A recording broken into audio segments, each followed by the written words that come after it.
Through the end of April, the Trump administration has announced more than 275,000 federal civil service layoffs nationwide. As these civil servants are reevaluating their futures, Michigan wants them to know it offers new careers, incentives, placement programs, and more. Joining me to share the details is Chief Growth Officer for the state of Michigan, Hillary Doe. Ms. Doe, thanks so much for joining me today. Thank you so much for having me. So I want to start with your title because you are the State Chief Growth Officer for the state of Michigan. What exactly is that? Yes. So Michigan is actually the first state in the nation to name a chief growth officer. And, the task that I was given is really to think about how we can reverse Michigan's population growth trends. So Michigan historically has been one of about 34% of states that had seen population stagnation or declines. And of course, the whole country for some time has been in what many call, a talent war, really working to retain our talent and attract folks from across the country to come and join us. And so Michigan is in some ways really a first mover over the last couple years in, doing whatever it takes from a policy perspective to make sure we're building places that our young folks want to stay in and that talent from across the country wants to come and join us, but also trying to launch innovative pilots and programs and new marketing efforts to tell our story so that we're making sure that we're, growing Michigan's population. So when you get together with a meeting with your peers in other states, are you meeting with secretaries of labor? Are you meeting with other sorts of economic planners? Who all is getting together for this? Yeah, so it's pretty diverse, actually. I'll work with folks in other states who are engaged in marketing efforts, for example, because lots of other states do that work to some extent, and more are doing it from a talent perspective. But also, of course, economic developers. More and more economic development organizations recognize that economic development must include talent, and that, in fact, attracting projects sometimes comes after attracting talent, and it's a chicken or the egg thing, frankly. So you need each part. In Michigan, we talk about the Make It in Michigan strategy that includes people, places, and projects. You need sort of all three pillars in order to have a really flourishing economy. So thinking about that talent, what impacts are the federal workforce reductions and contract terminations having in Michigan? You have a pretty substantial federal contracting space there. We do. Yeah, we have lots of federal workers. And in general, Michigan has a really, diverse economy. And so when we see impacts like this, what we've really tried to do with initiatives like, my role and this broader talent attraction and retention effort is make sure that we're getting ahead of any of these economic disruptions by building a real proactive database of all the available roles across our state. Currently, Michigan has 145,000 available roles.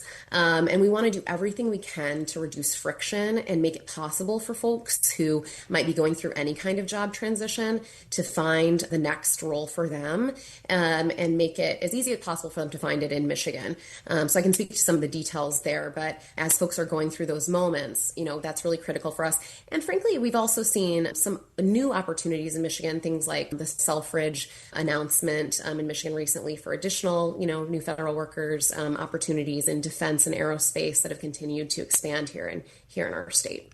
So we know here in the DMV, both Maryland and Virginia have hundreds of thousands of federal workers and contractors, and they're very focused on helping their feds find new employment locally. It seems like you've got a dual challenge. You've got to help your displaced feds there in Michigan, but you also want to attract more people to Michigan. How are you tackling both sides of that problem? Yeah, we have some practice at it because, again, we've been at this work now for the last, couple years. And what we've done is launch what I think is the nation's most ambitious effort from a talent retention and attraction perspective. In addition to policy work that we've launched, for example, pre-K for 4-year-olds across our state to make sure we're able to retain and build a great place for families and attract families from across the country, to community college availability, to place-based investments like housing and all kinds of other things. We also launched programs like talent attraction programs, including our Make My Home program that offers talent retention and attraction incentives, things like down payments on homes and student loan forgiveness to help retain our talent here in our local communities and attract folks from across the country to come and join us, as well as large campaigns like our You Can in Michigan campaign that tells Michigan's story and helps workers find new roles right here in our state at websites like the Michigan Life, where you can get connected to those 145,000 open jobs. So there are lots of different resources and sort of front doors, for lack of a better description, for folks who are already here in our state looking for their next opportunity, and folks across the country who might think Michigan, with our 3,000 miles of coastline and all the fresh water and all this kind of diverse economic opportunity, is a great place for them. Hillary Doe is the Chief Growth Officer for the state of Michigan. I'll confess, when I think of Michigan, I think of snow. So for people who are used to maybe warmer weather, why should they be thinking about Michigan? Yeah. Well, first of all, I love some snow, and we have the second most ski hills in the country. So if you like snow, come on over. But in addition to, our four seasons, a lot of folks are choosing Michigan for our really diverse economic opportunities. We have the second fastest growing startup ecosystem in the country. So really innovative opportunities. Obviously, the quality of life is incredible. I mentioned that we have 20% of the world's fresh water. And so if you love a lake and a beach, Michigan's a great place to be. But there's also a real case to be made around climate resilience. Michigan's been ranked #1 in climate resilience. So from a weather perspective, I know that matters more and more for more families who are interested in thinking about their next place to call home. And frankly, for more companies, especially capital intensive businesses who are choosing where to locate. So that's led us to, for example, growth in our semiconductor industry, in our EV industry, and in other sort of sectors. So there's more and more kind of economic opportunities for workers who are building their future here in our state. So we're talking sort of about a near-term strategy. What's the longer-term strategy for Michigan? Are you trying to grow specific industries? Do you want to attract specific kinds of talent? Where are you headed in the 5 to 10 year range? Yeah, it's really critically important to us that we're making sure that we retain our entrepreneurs, our small businesses, our innovators. Michigan is a top 10 state for patents.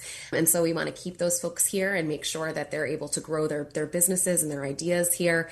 And we have this incredible history of innovation and creativity. And so that's going to be key to our future. But like I mentioned, we also have the fastest growing clean energy job sector in America, fast growing semiconductor industries. And so those will also pave the way to our future. So anyone who's interested, I would say, in those creative industries or those innovative industries, or frankly, in just our wonderful natural beauty, can find a wonderful future in Michigan. And you can check that out at themichiganlife.org. We have a quiz you can take to find a home in Michigan. You can upload your resume and be matched with the help of AI to one of those open jobs. And so for folks who are kind of looking for a next thing, we hope what we've done is participated in kind of a proactive plan to help folks who are already here find a great opportunity, or across the country find a great opportunity here in Michigan. So you've mentioned a lot of programs. If I was a displaced federal worker and I was thinking about this, what are the first steps I should take? First things first, I would check out themichiganlife.org. From there, you can go to our Michigan Career Portal. Like I mentioned, there's an AI support there to help you upload your resume, and it will automatically kind of connect you to potential jobs you could be interested in. And if you're a place first person, which is a lot of us these days, you can also check out different places across our state and start from that perspective. We know for a lot of young talent, place matters. And so we want to make sure that we lead with place as well, so they can check that out too. And I would also check out our Make My Home programs.